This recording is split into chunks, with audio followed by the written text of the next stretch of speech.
As you embark on this journey of mentoring, walking with someone to guide their spiritual development, you'll find that each mentor, each mentoree, each mentoring relationship is to some degree unique. And so this segment will talk about various variations in mentoring. But what is central to all mentoring is the fact that it is relational. And indeed, we can see this goes back to Jesus himself.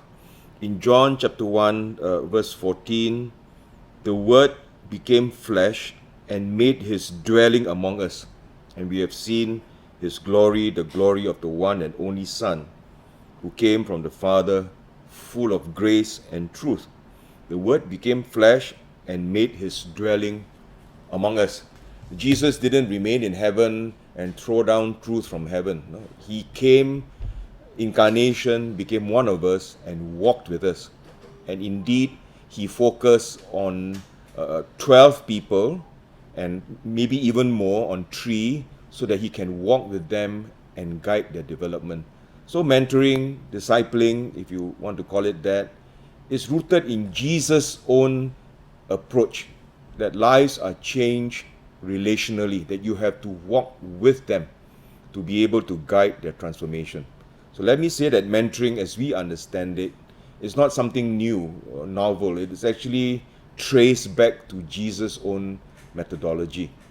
So mentoring is relational. You get to know some people to some degree of depth. You exchange your stories.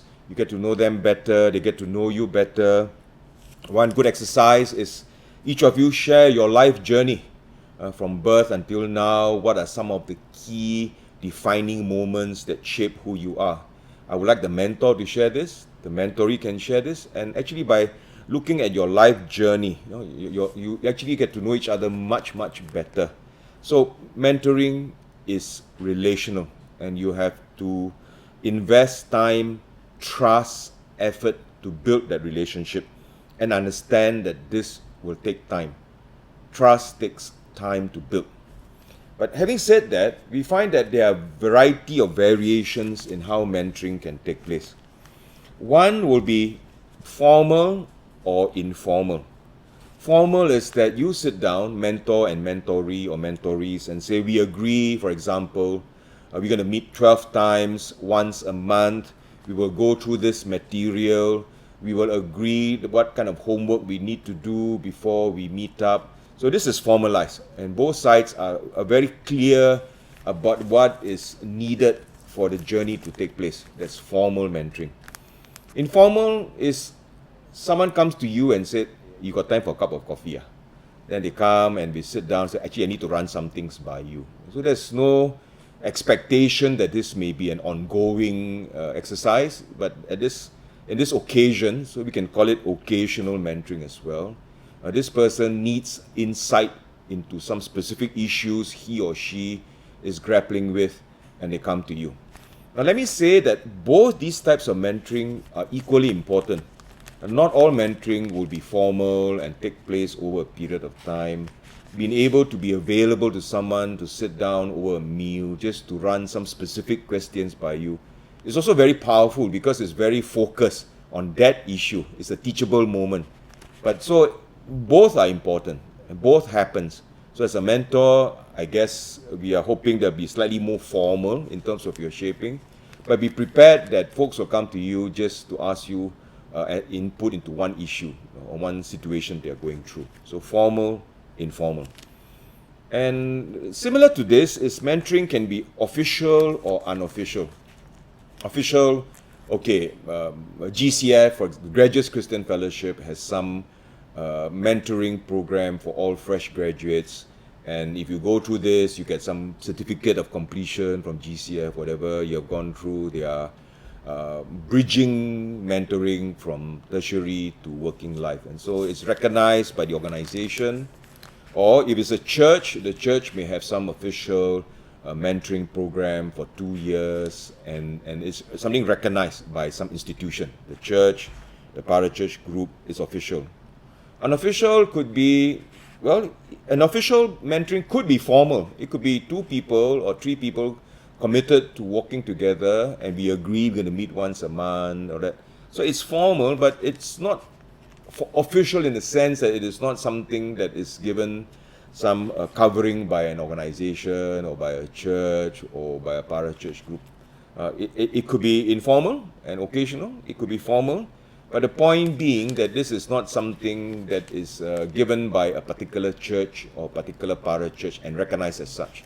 It is highly relational and organic. It's just a group of people agreeing to walk together. So mentoring can be formal, it can be informal, it can be official, it can be unofficial. The third pairing is that mentoring can be one-directional. It's clear who's the mentor, it's clear who's the mentoree, and the mentor is guiding the mentoree. And this could be how most mentoring journeys start. But I will say that ideally, when the journey continues, we find that it becomes more and more mutual, where the mentoree actually may have ways to guide the mentor in his or her growth as well. So there is this mutuality in mentoring, and this is what we should aim towards. Actually, by doing this, the mentor also models a teachable spirit. I'm willing to be led by my mentoree as well. So if we can do this, because at the end of the day, actually Jesus is our mentor. Jesus mentors both mentor and mentoree. So as the journey starts, there's a recognized mentor, there's a recognized mentor or mentoree, and the mentor guides. The mentor is the one that sets the direction. But as the relationship, remember, this is a relationship, as the relationship continues, we find that the mentoree can also speak into the life of the mentor. And on a personal note, I've been mentoring for about 30 years, and I found this to be true. I've learned so much from the people I'm privileged to mentor. They have mentored me as well. So the best mentoring is finally mutual, although it may start with more unidirectional, one person being the mentor, one person being mentored. A fourth pairing is directive and suggestive. Directive is where the mentor more tells you what to do, or gives you much more direct guidance. And so it's more directive. And sometimes that may be needed. For example, someone who is a very young believer and has no background in Christianity whatsoever. In this kind of early follow-up mentoring, the mentor may have to be a bit more directive, only because the mentoree has very little background knowledge of the faith. And so you have to give more clear guidance.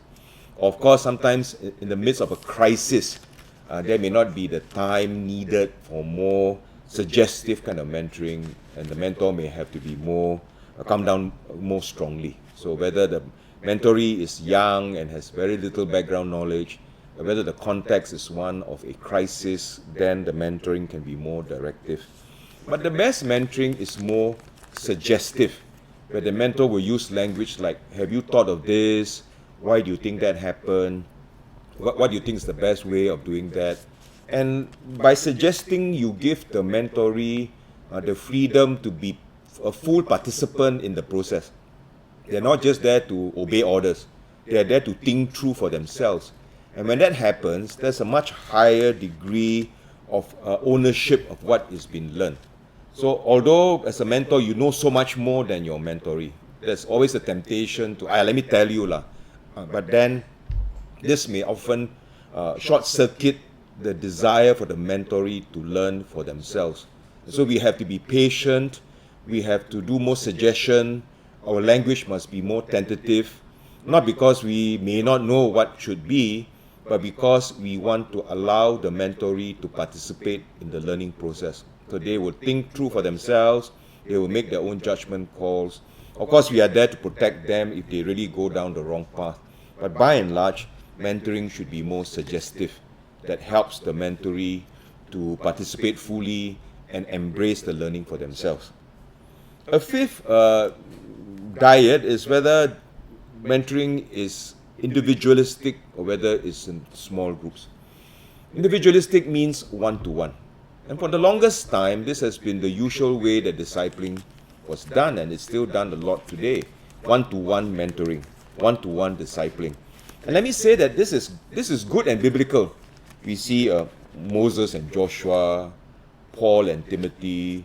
And one-to-one means you give focused attention to one individual, their strengths and weaknesses, and their specific developmental needs. But in 1-2 or 1-3, you not only give an individual a mentor, you also give them a mentoring community. 2 or 3 people, they not only are mentored by their mentor, they also help each other in the growth process. And I think I see this in Jesus shaping Peter, James, and John. So it's not just 1-1, it's 1-3. He gave them many mentoring experiences. So I have, in more recent times, been doing more of small group mentoring, 1-2, 1-3. Because I, as the mentor, guide the development of these 2-3 people. But they also, perhaps closer in their stage of life, may help each other actually apply what they have learned. Because I may be older than them. They are of a similar stage in life, perhaps, and they can help each other apply what they have learned. And like I said, they are also there to encourage each other. So nothing wrong with 1-1. It is biblical, it's been done a lot, it continues to be used. Hot House focuses on one individual and their needs. But I also see that there is great value in small group mentoring as well, where you mentor 2 or 3. And of course, that also saves time. For example, you are starting out on a mentoring journey, there are 2 or 3 people who want to ask you to mentor, and you find that you really will be very hard pressed for time to mentor 2 or 3 people if it's 1-1. So mentoring them as a small group is not a lesser experience. It is a different experience. And you can also do great mentoring work in mentoring them as a small group, mentoring 2 people, 3 people at the same time. So these then are some variations in mentoring: formal, informal, official, unofficial, one-directional, mutual, directive, suggestive, individualistic, small group.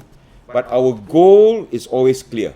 Whatever the variation may be, it is rooted in relationships, and our focus is to help the mentor or mentoree, our clear goal is to help the mentoree grow in Christ. That part never wavers. All these variations may come into play depending on the context of your particular mentoring situation. But what we never forget is our goal is to help the mentoree grow in Christ. Next, when we meet again, we'll see there's some other things that need to happen in mentoring. Until then.